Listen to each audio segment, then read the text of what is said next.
Hello friends, मैं हूं Vikram Malik boxer. स्वागत आपका आज एक और नई वीडियो में। आज हम लेकर आए हैं टाटा हैरियर का XZA+ मॉडल। इस गाड़ी का ओनरशिप रिव्यू आप लोगों ने पहले देख लिया था, तो आज हम बात करेंगे इस गाड़ी में आपको फीचर्स क्या क्या मिलते हैं। और भाई फीचर्स की बात करूं तो टॉप मॉडल है XZA, इसलिए क्योंकि ये ऑटोमेटिक है। और भाई नंबर की अगर स्टोरी आप देख पा रहे हो HP, तो इसकी स्टोरी भाई कुछ अलग है, कुछ डिफरेंट है। वो आप मेरे दूसरे व्लॉग में जाके चेक करो। जो मैंने इसमें प्रॉपर ओनरशिप का रिव्यू जो किया है ना, उसमें ओनर ने बताया कि HP नंबर क्यों लिया है, कैसे लिया है, हर चीज़ उसमें बताया, डिटेल से बताया गया है। तो भाई आते हैं टॉपिक पे, फीचर्स बताता हूँ। सबसे पहले भाई बात करता हूँ मैं लुक की। जो टाटा हैरियर की जो लुक मेरे को पर्सनली लगती है ना, वो भाई एक नंबर, मतलब कसम से कह रहा हूँ भाई, बहुत प्यारी लुक लगती है रोड पे जब चलती है ना लुक बनाई। मेन चीज़ आती है बिल्ड क्वालिटी। अभी तक इस गाड़ी का शायद गलत हो तो वो भी पता ना भाई, शायद ग्लोबल NCAP में इसका क्रैश टेस्ट नहीं हुआ है जहाँ तक मेरे को नॉलेज है, ठीक है ना। और अगर हुआ है तो भाई प्लीज़ बुरा मत मानना, कमेंट में बताना कि इसने कितने स्टार ऑन किए हैं, ठीक है ना। तो चलो लुक पे आते हैं। तो भाई सबसे पहले हमें पियानो फिनिश में आपको ग्रिल मिल जाती है। ये देख सकते हो, ब्लैक पियानो ब्लैक में मिल जाएगी ग्रिल। ये आपका टाटा का लोगो। DRLs आपको इस टाइप के दिखेंगे। इनका थ्रो अच्छा है दिन में भी, मतलब ये एक आधे DRLs आते हैं जो दिन में नाम के DRL हैं, लेकिन DRL में जलते ही दिखते ही नहीं है। बिल्कुल पास आने के बाद ये दिखेगा कि हाँ DRL है। तो भाई इसके DRL बड़ी अच्छी हैं। एक आईब्रो सी लगती है, मतलब एक फ्रंट को ना एक लुक और ज़्यादा एनहेंस कर देते हैं इसके DRL। तो हेडलाइट्स की बात करूँ तो भाई आपको ये लो बीम, ये आपका हाई बीम, इसमें HID आती है कंपनी से। ये आपका फॉग लैंप, सब कुछ इकट्ठा दे रखा है। और गाड़ियों में आपने देखा होगा कि हेडलैम्प वगैरह ना थोड़ा अलग अलग से होते हैं, फॉग लैंप नीचे, लेकिन सब एक बना रखे क्योंकि DRL ऊपर कर दिए। तो ये तो था भाई फ्रंट की। साइड में आता हूँ तो आपको भाई 17 इंचज़ के अलॉय व्हील्स मिल जाएंगे, जिनकी टायर प्रोफाइल साइज़ बताऊँ तो 235 65 17 है।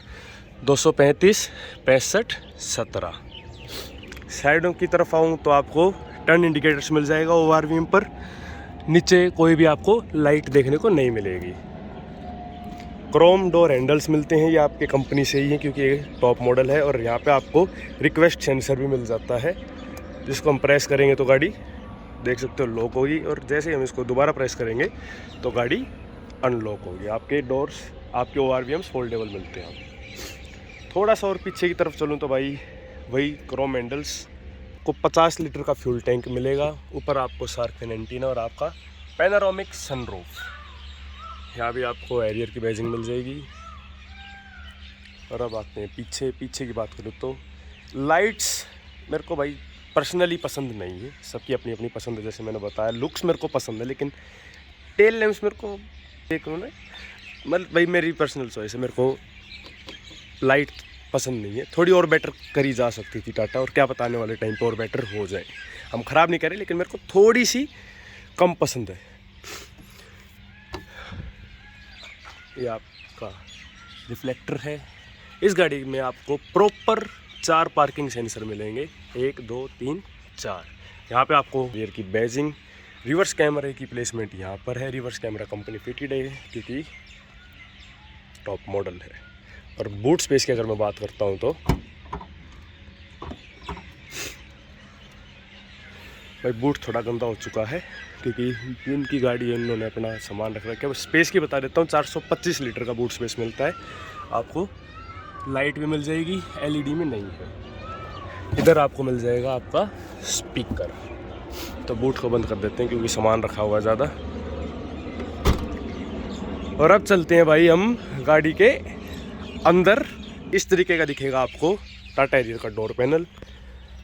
ऊपर की तरफ आपको हार्ड प्लास्टिक में मिलेगा, नीचे आपको मैं कहूँगा सॉफ्ट टच नहीं, लेकिन आपको लेदर मिलेगा। तो उसके कारण थोड़ा बहुत मान लो कि सॉफ्ट टच है, लेकिन नहीं भाई सॉफ्ट टच नहीं, खाली कपड़ा चिपका रखा है, लेदर चिपका रखा है, हार्ड ही है। ये आपके चारों पावर विंडो के कंट्रोल्स। थोड़ा सिल्वर फिनिश में आपको मिल जाएंगे गाड़ी के डोर हैंडल्स। बात करूँ तो आपको मिल जाएगा 1 लीटर बोतल होल्डर, और थोड़ा बहुत सामान रख सकते हो, थोड़ा बहुत नहीं काफ़ी सामान रखा हुआ है। और ये स्पीकर, ये आपका electrically adjustable ORVMs with foldable. गाड़ी की सीट की अगर मैं बात करूँ तो आपको इलेक्ट्रिकली एडजस्टेबल सीट्स मिलेंगी। इस सीट की पोजीशन मैंने अपने अनुसार कर रखी है और अब चलता हूँ मैं गाड़ी के अंदर, बैठता हूँ और आपको बताता हूँ अंदर फीचर्स आपको क्या क्या मिलते हैं। थोड़ा सा सीट को पीछे कर लेता और भाई वो रह गया था, आपको नीचे लाइट भी मिल जाती है, लेकिन आपको लोगो नहीं मिलेगा टाटा एरियर का, वो आप एडिशनल लगवा सकते हो एसेसरीज़ में।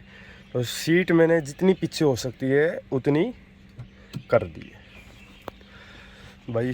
पूरी सीट पीछे करने के बाद तो ये देखो मेरे पैर ही नहीं जा रहे हैं। तो भाई चलो, ये तो मजाक की बात है। स्टीयरिंग आपको कुछ इस तरीके का दिखेगा। लेफ़्ट साइड में आपको आपके म्यूज़िक सिस्टम के कंट्रोल्स, राइट साइड में आपका क्रूज़ कंट्रोल और MID के कंट्रोल्स। MID आपको दिखेगी कुछ इस तरीके की। राइट साइड में आपका स्पीडोमीटर है और अगर मैं गाड़ी स्टार्ट करके दिखाऊं तो ये आपकी डिजिटल MID मिलेगी लेफ़्ट साइड में। इसी में आपका सब कुछ बताएगी, जितना जो भी होता है, RPM हो गया आपका, फ्यूल इकोनॉमी कितनी दे रही है, माइलेज का, तेल का, हर चीज़ का, टेम्परेचर, ओवरऑल सब कुछ यही बताएगी। तो भाई 10 इंच का इंफोटेनमेंट म्यूज़िक सिस्टम आपको मिलेगा, लेकिन भाई ये किसी भी एंगल से मेरे को 10 इंच का नहीं लगता, इतना छोटा सा। एक बार आपको प्रॉपर स्टार्ट करके दिखाता हूँ। ये देखो भाई, मतलब कहीं से किसी भी एंगल से भाई 10 इंच से नहीं लगता है, ठीक है ना। बड़ी छोटी सी स्क्रीन लगती है, आउटडेटेड, ये चीज़ मेरे को आउटडेटेड लगती है इस टाटा हैरियर में। थोड़ी सी अगर बड़ी हो जाती, पूरा आता है ना जैसे आजकल किया सेल्टोस होगी अपनी, क्रेटा में भी भाई बहुत अच्छा टच म्यूज़िक सिस्टम मिलता है और XUV700 के तो चर्चे ही चर्चे हैं। और ओनर ने बताया कि इसमें आपको थोड़ा सा लैग भी मिलेगा, मतलब टच जैसा अभी मैं यूज़ कर पा रहा हूँ ना, तो भाई उतनी स्मूथ नहीं है जितनी होनी चाहिए। आप इस गाड़ी के आज के दिन अगर मार्केट में आप ये लेने जाओगे तो 24.5 लाख रुपए का आपको ऑन रोड मिलता है टाटा हैरियर का XZA प्लस की बात कर रहा हूँ मैं, ड्यूल टोन की नहीं, खाली XZA प्लस ऑटोमेटिक की।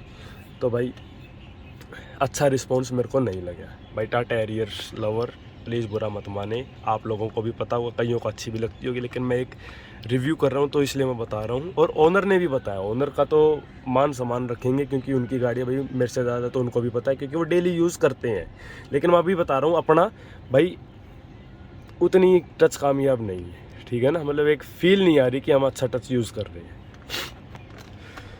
तो नीचे की तरफ यहाँ पे आपको मिल जाएंगे ये आपके फॉग लैंप वगैरह की स्विच हैं, देखो फॉग लैंप ऑन, पता ही नहीं चल रहा ऑन है ऑफ है।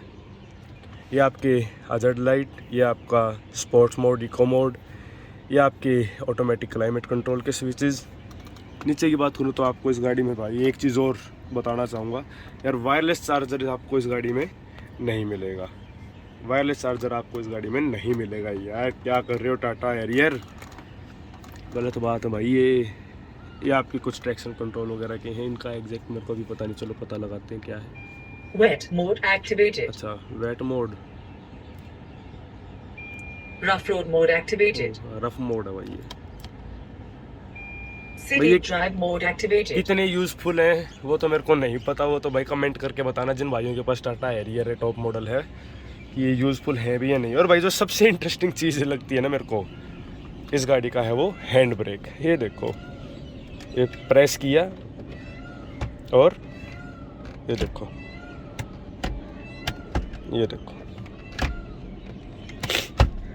मतलब एक अलग ही फील देती है अंदर की, एक लग्जरी पर। ये आपके 2 कप होल्डर हो गए और ये आर्म रेस्ट है, आर्म रेस्ट के अंदर थोड़ा बहुत सामान रखा हुआ, ज़्यादा सामान नहीं आएगा आपका। ये आपका ग्लो बॉक्स काफ़ी डीप है भाई, और ऊपर भी रख सकते हो आप सामान, और आपको लाइट भी मिलेगी, ग्लो बॉक्स अच्छा है। रूफ के कंट्रोल्स, यहाँ पे आपको LED रीडिंग लाइट्स मिल जाएंगी, ये आपका वैनिटी मिरर मिल जाएगा विद लाइट। भाई यहाँ मिलेगा नहीं मिलेगा वो देखते हैं, मिलेगा भाई, नहीं मिला, ये देखो नहीं मिला, अरे मास्क गिर गया। तो भाई एक बार चलो पीछे बैठ के और दिखाता हूँ मैं आप लोगों को।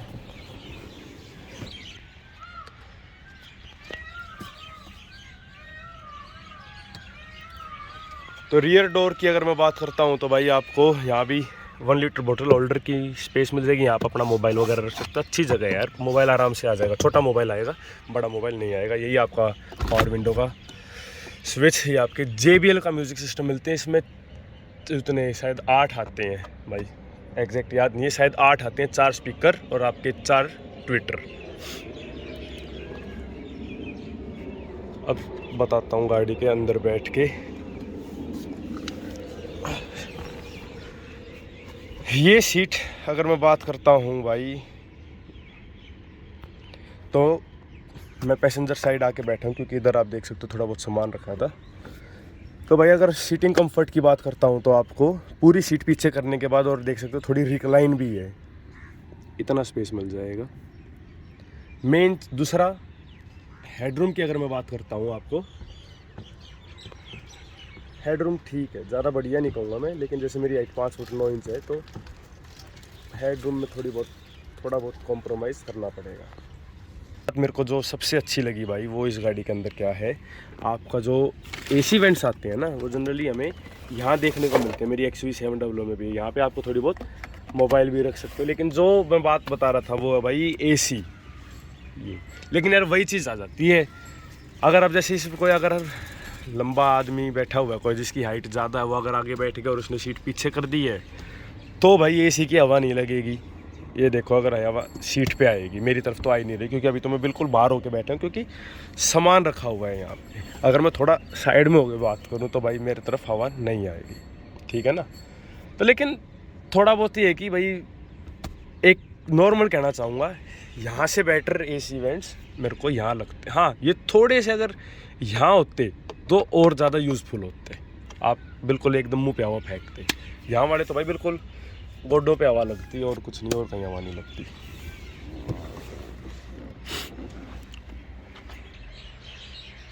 और भाई इंजन स्पेसिफिकेशंस की अगर मैं बात करता हूँ इस गाड़ी की, तो आपको 2000 सीसी का डीजल इंजन मिलेगा जो कि 168 हॉर्स पावर प्रोड्यूस करता है और 350 Nm का टॉर्क, जो कि आपकी जीप कंपास होगी, MG हेक्टर होगी, उनमें भी आपको सेम यही इंजन देखने को मिलता है डीजल में।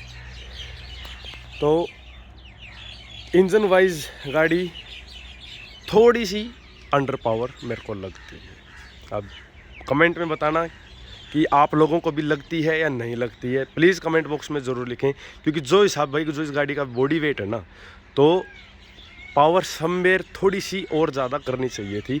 और ये तो थी टाटा हैरियर की। अगर मैं टाटा सफारी की भी बात करूँ तो सेम प्लेटफॉर्म पे बनी है, 2 सीट भी एक्स्ट्रा हैं, 2 आदमी ज़्यादा हैं, साइज़ में भी बड़ी है इससे, उसमें भी यही इंजन पावर आती है 2000 सीसी 168 हॉर्स पावर। तो भाई कहीं ना कहीं मेरे को पावर थोड़ी सी कमी लगती है।